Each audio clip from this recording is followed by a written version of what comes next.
sexist in those days, I admit it. Okay, he even said the same thing to me. He said, well, we don't use titles like that anymore. And it's good that we don't. Okay, instead we call it sociology or people in society or what have you, because obviously it's man and women, isn't it? Okay, but anyway, he taught these 2 courses. And he was the first guy to really turn me on to the importance of history in understanding where we come from and why we're where we are and how we interact with each other. But you know, Gail Leachman was an administrator's nightmare. You went into Mr. Leachman's class, his desk was a mess. I mean, the messiest desk you've ever seen. Papers piled up like this. You know, there might have even been a sandwich down there somewhere from a couple of months ago that he forgot to throw out. Okay? He used to have a joke. He used to say, a clean desk is a sign of a sick mind. And he'd say, well, you obviously have a brilliant mind because your desk is hell. Excuse me. But his desk was terrible, right? And when he'd come into class, and he'd get up there and he'd just start talking about stuff, and he'd ask questions and he'd have discussions, and a student would want to disagree with him. And he'd say, okay, and the student would say something way out in left field. And Gail would talk about that for 10 minutes. And he would go off and talk about something else. One day he came in and he spent 25 minutes talking, I know, believe it or not, he was in high school, you could do this in those days, talking about this case of beer that he bought, right? And when he bought the case, he bought a case of beer, and he was walking out of the beer store, and it would have these paper handles. We don't do this anymore, but in those days you had paper handles, right? And he'd pick up, it's a 6-pack, right? Picks it up off like the rollers, you know, picks up the case of beer, and it goes whack! And all 6 beers went all over and smashed into 1,000 pieces, and they're all over the floor. And the guy in the beer store said, that's your problem, I'm not going to refund it, right? So Gail writes this letter to the CEO of the beer store, and writes a letter complaining about this. This is bad corporate citizenship, and you're not accepting responsibility, and your product is flawed. But you know, the thing was, he talked about this for 25 minutes in class. But everybody was interested, and the other thing is, there was a lesson to it. He was saying, you got to hold people accountable. People shouldn't be allowed to get away with things. But Gail Leachman would not have been, everybody who ever took his class, any of his classes, will tell you stories about Gail Leachman. If I got together now, and there were some people out here, even though it's 30-odd years ago, they would all remember Gail's class. They would remember what they learned in Mr. Leachman's class. People could still talk about it today, because he had that kind of power and that kind of influence. But his style was a mess. Okay? People would have said, this is not what we want, but it is what you want. Does that make sense? So, in other words, what he's trying to say is there's such a variety of what makes it work. Some teachers can sit up there and be very, very quiet and just quietly say, I'd like you to open your books now to page 27. But because of whatever it is, they have a rapport with the students. They have trust. The students know and believe in them. The students do it, and they follow it. And that doesn't mean it's less effective than somebody that is an entertainer and maybe makes a lot of noise. Okay? So there are many different things. Okay, nothing is more important than helping students learn. You could almost say that these are similar, continuing on from the assumptions, but when he's talking about this contract, this is something that all extraordinary teachers have in common. Okay? They sometimes will get mad about administrators that want them to fill out all of this paperwork. They might get upset. They might advocate for students. Okay? There probably won't always be the one that is going to be the first person to, you know, smile and say, isn't that wonderful, in a staff meeting when somebody comes up with another 30 pages of reports. Because they want to take care of the students. And that's their priority. Okay? So all of these behaviors, interestingly enough, the reason why we're doing this reading, is something you cannot do any of these. None of these are rocket science. You can all adopt these things and become extraordinary yourself. Okay? Teaching is a learned profession. That's very powerful. I've heard so many people say, that guy's a natural. That, you know, he could do it. He was born teaching. That's garbage. Okay? I tell you, is there anybody here who's had a baby in their family in the last couple of years? Okay? 1, 2. Let me ask you a question. Do you think that there was ever a baby? Mark, what's your name again? Sorry? Micah. Huh?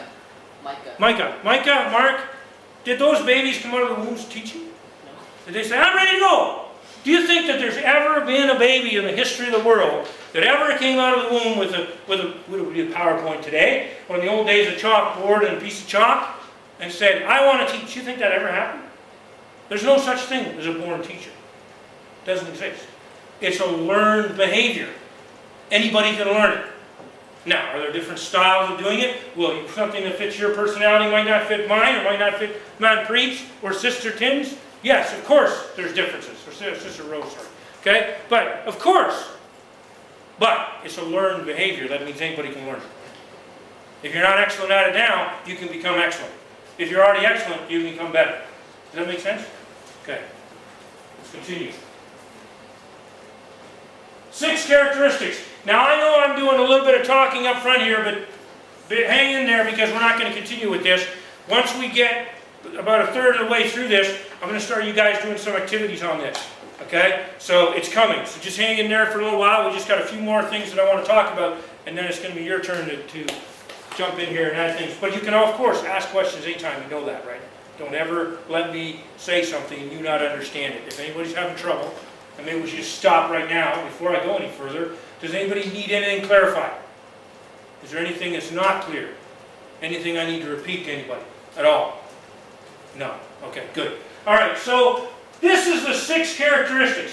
Now keep in mind that if you remember your reading, Stephenson said that he talked to, I think there's 36 educators that wrote in this particular book, okay, that we're quoting from. And he said, using the interviews from those 36 educators and the essays and the writings, he was able to identify 300 different characteristics. Obviously what he's done is he's done some grouping. He's done a little content analysis and pulled some of them and streamed them out into 6. Okay? So this is not the be-all and end-all, but again, it's a model. What he says, number 1, the first thing is passion. Passion for what you're doing. I mean, let's be honest here. And some of you have already had this happen to you. If it hasn't happened yet, it will. Okay? You're going to walk into a classroom and you're going to have a teacher that will do something like this. Okay, tonight we're going to talk about extraordinary teaching. Now, we have 365 ideas. And I'm going to start with idea number 1. And then I'm going to go to idea number 2. And what do you think I'm going to do next? Idea number 3. And we're going to go all the way through to idea number 365. Now, I want you to take a piece of paper, and I want you to write down all 365, because you need to know them all for the final exam. Now, that is flat teaching, right? Nobody is going to, there's no excitement in that. Okay? Now, passion doesn't mean you have to be jumping up and down and yelling. That's not the point. There are some people who's, you know, I've met people, Miss Erin, I know I've talked about Miss Erin a few times. Sometimes I've just referred to she, because I feel kind of bad that I keep saying the same person. But when I say she this and she that, 9 times out of 10 I'm talking about Miss Erin. Miss Erin is one of the quietest people you'll ever meet. Okay? She does not come into a class the way I do and, you know, hey, how's it going, guys, what's up? That's not her thing. Miss Erin is quiet. Okay? And Miss Erin has to insist that the students settle down and be quiet. Okay? She can't, like, you know, sometimes when you guys are talking, I can just still teach, I don't worry about it, because I know that most of you are going to get it, and I can just keep going even though there's a little bit of noise. She can't do that, because she's so quiet that she's got to make sure that before she speaks, everybody else has to be quiet. Right? She has to do that. And when Miss Erin speaks, she doesn't, you know, she doesn't use a lot of voice modulation. She's not going up and down an awful lot. It's all even a little bit monotone. But Miss Erin is extremely passionate. She puts a lot of energy into her teaching. And if it's not in the speaking part of it, it's in her visuals. It's in her touchables, like the manipulatives she uses. It's in the exercises she gives students to where they're engaged in what they're doing. So even though her speaking style is not super energetic, she gets amazing results with students because she has passion. The passion is there. It doesn't mean there are different styles of passion. President Kennedy, a guy I mentioned a few minutes ago, and he was kind of, you know, he was sort of, yeah, I say he was like me, that's kind of insulting him because he's obviously a lot better speaker than I'll ever be. Okay? But he was the same type of thing. He liked to be sort of loud and energetic, right?